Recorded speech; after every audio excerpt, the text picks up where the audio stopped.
Hi everyone, I'm Reading with Jack, and today I'm here to talk about every booktuber's favourite topic, which is book buying. However, today I'm talking about it with a little bit of a twist, because I'm talking about going into a bookshop and not actually buying books. To contextualise the reason behind this video, basically I was considering my book buying habits over the past few years since I started BookTube, which was 4 years ago for this channel and 5 years ago in general, because I had another channel before this. I was thinking about when I started BookTube, I used to do so many book hauls. I could not be tamed, I could not be restrained. Every time I went into Waterstones, I would buy at least one book. It would probably be 4 or 5 or even 6 or 7, because I just needed those books. I just really loved the feeling of going into a bookshop and buying books. I just thought it was really satisfying. However, over the past few years, I've been thinking I haven't actually done that many book hauls, and in general I haven't actually been buying books. Instead, I'm a little bit more restrained and I'm quite restrictive with my book buying. Apart from the ones I've bought for university, I haven't bought any books for myself since September, which is a period of quite a few months. You know, most booktubers have probably bought books since then. I've been into Waterstones loads, because when I'm at university it's really easy to get there. I live in the town, so I just go there basically every day.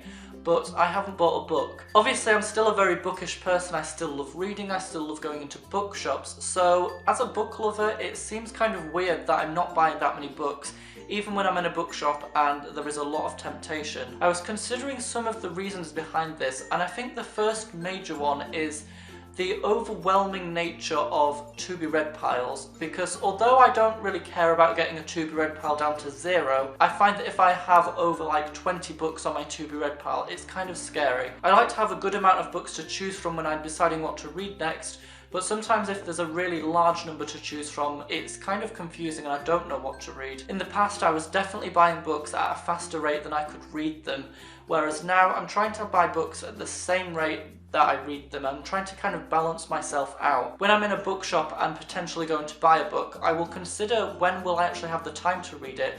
You know, will it just be on my shelf for the next year and being rejected while I read other books? Unless I'm going to read a book within the next few months, at the moment I'm not buying it, because I simply know that it will get pushed to the back of my shelf and I'll forget about it. In the past I was also more careless about buying books, and now I'm a lot more careful. A few years ago I would buy books if they sounded remotely interesting. If I thought they might be good, I would buy them.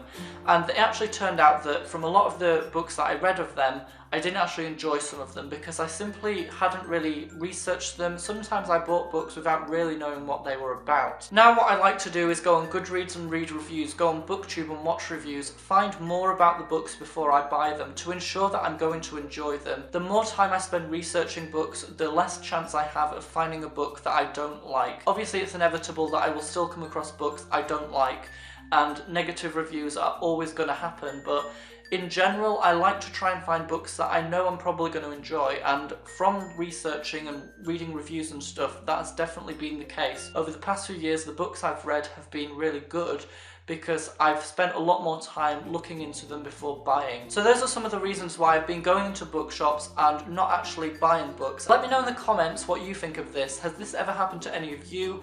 Have your book buying habits changed since you started BookTube? I know that for me when I started, it was just crazy. I heard so many new books be mentioned all the time, loads of recommendations, and I was just buying books like crazy.